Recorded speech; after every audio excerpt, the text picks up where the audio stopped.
Donc là, tu fais quoi? T'attaches les rênes aux morts, c'est ça? Alors, j'attends juste qu'il relève la tête.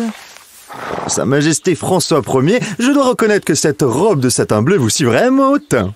Bronco, regarde-moi. Ok, parfait. Bougez plus.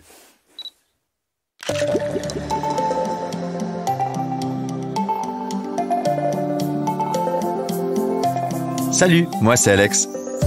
J'habite à Paris, je suis infirmier et photographe à mes heures perdues. Cette année, je me suis fixé un défi.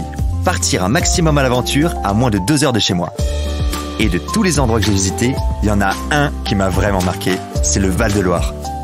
Seul, avec des potes ou en amoureux, je me laisse guider par les paysages, les rencontres et mes envies du moment. Dans ce podcast, je revis avec vous mes plus beaux souvenirs d'escapade. Une photo à la fois.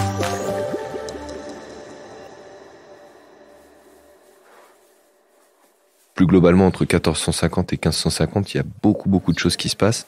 Et après, François Ier, c'est un personnage qui est très haut en couleur. Et c'est l'époque de Rabelais. Enfin voilà, il y a quelque chose de très vivant, très organique. Le costume aide beaucoup. Le costume aide beaucoup à se sentir un petit peu royal, à se sentir un peu au-dessus du commun des mortels, à planer un petit peu comme ça. Et franchement, tu m'étonnes quand tu vois le costume. En fait, Vincent, c'est le pote de... Attends, non, faut que je prenne l'histoire du début. À partir du moment où j'ai commencé mes virées ligériennes, je savais qu'il y avait un incontournable de taille, les châteaux. J'en avais jamais visité avant, donc je me suis dit que j'allais commencer par le plus grand, le château de Chambord. Pour te la faire courte, le château a été construit à la demande de François Ier. François Ier, c'est le roi emblématique de la Renaissance. C'était un bâtisseur, un explorateur, un guerrier, un mécène. C'était aussi un chasseur, et c'est d'ailleurs pour ça qu'il a ordonné la construction du château. Finalement, il n'y dormira que 42 jours en 32 ans de règne. Bon, tu te doutes bien que toutes ces infos, je les tiens de Marie. Ah oui, parce que cette fois-ci, c'est elle qui a tout organisé. Pour se faire un vrai week-end en amoureux, on est parti la veille en convoite et on a passé la nuit dans un bel hôtel juste à côté du château. Il fallait qu'on y soit dès l'ouverture parce qu'elle m'avait préparé une surprise. On a commencé notre balade par les jardins. Il n'y avait pas grand monde. Ça créait une ambiance assez unique, avec ce brouillard sur la pelouse. On aurait presque dit que le château était dans les nuages. Assez romantique, je t'avoue. Guidée par son téléphone, Marie m'emmène vers un bâtiment annexe. Les écuries du maréchal de Saxe. Elle pousse la porte d'entrée et on se retrouve à l'entrée des boxes. Comme si elle était chez elle, je te jure. Là, on trouve Vincent en train de nourrir les chevaux. C'était lui la surprise. Vincent, c'est un ancien pote de fac de Marie qui a décidé de changer de vie pour devenir cascadeur équestre. La classe. Elle m'en avait déjà parlé, mais on ne s'était jamais rencontrés. Il avait aménagé sa matinée pour nous faire découvrir les coulisses du spectacle qui se joue à Chambord depuis des années. François Ier, le roi chevalier. On commence notre visite privée par le tour des écuries. Alors ça, c'est Inesperado. Ça, c'est Lakota. C'est la seule fille... Ah non, il y a la mule aussi. Là, on a Martini. Après, on a Bronco. Hop là. C'est lui que j'aurai tout à l'heure. Morito et la mule Hermione. C'est nos copains, nos compagnons, enfin voilà, nos confidents des fois même.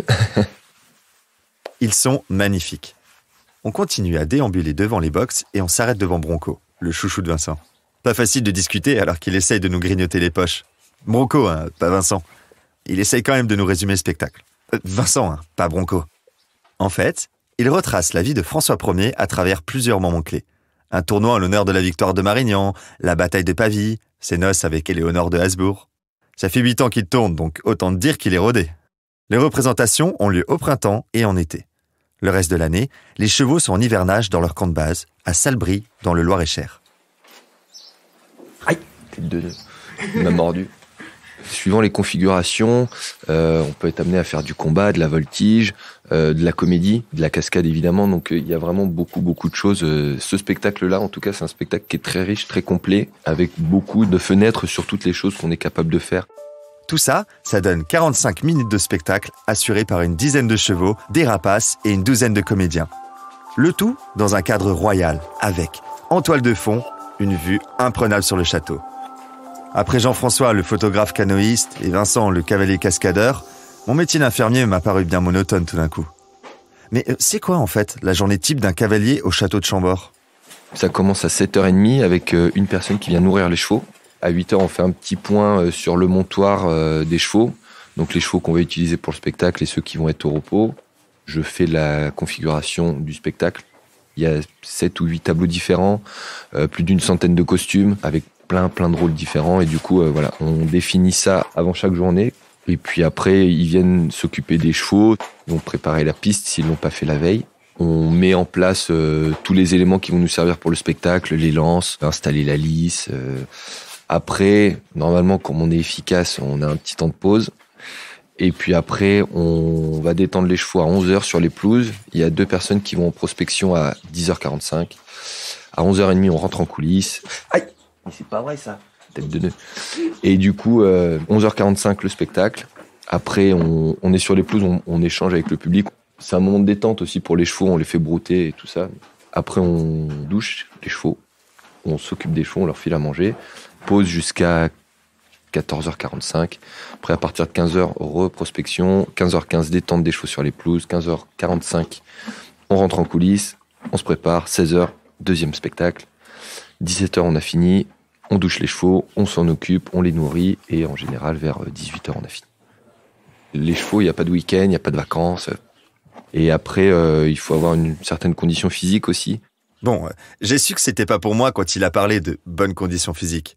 De toute façon, la dernière fois que je suis monté à cheval, ça devait être en colo quand j'avais 10 ans. Marie lui demande ce qui lui plaît tant dans sa relation avec eux. Bon, déjà, ça fait 500 kilos. C'est massif, il y a un côté très sauvage dans l'énergie. Et quand on arrive à être en harmonie, en symbiose avec ça, il y a des moments un peu de grâce quand même. C'est très grisant comme sensation. Bronco est visiblement d'accord, car il coupe Vincent dans son élan en frottant vigoureusement sa tête contre son bras, pour un câlin. Ou une friandise peut-être. Voilà, c'est ce genre de moments qu'on essaie de créer avec eux, de complicité, qui vont nous permettre d'être vraiment en accord et en harmonie avec eux pendant les spectacles ou dès qu'on va avoir à les emmener sur des plateaux de tournage un peu particuliers. Oui, c'est bien. Le spectacle est à 11h45 et à 16h. Le son monte du côté de la billetterie. C'est bientôt l'heure du spectacle. Vincent nous emmène dans les coulisses, le temps de se mettre en costume. C'est génial de voir toute la troupe s'affairer.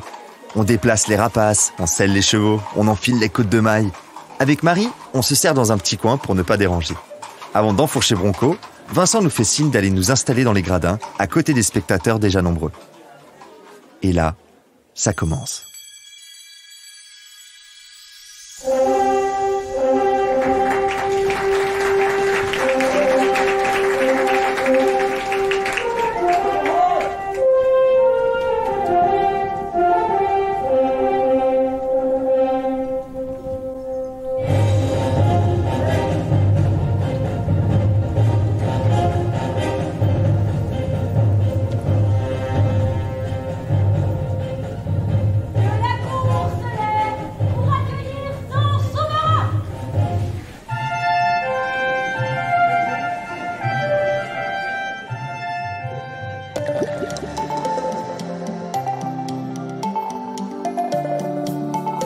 Vous venez d'écouter Un instantané du Val-de-Loire, un podcast du Comité régional du tourisme du Centre Val-de-Loire. Pour découvrir l'invité, les photos d'Alex et les coulisses de ce podcast réalisé avec Aparté Studio, rendez-vous dans la description. Cet épisode a été écrit et réalisé par Cécile Lombardi et Paul Angèle. Il est mixé par Thibaut Focard. Quentin Lenz incarne le personnage d'Alex et Bastien Nicolai a réalisé les prises de son en studio. On se retrouve dans 2 semaines dans un nouvel épisode. À bientôt!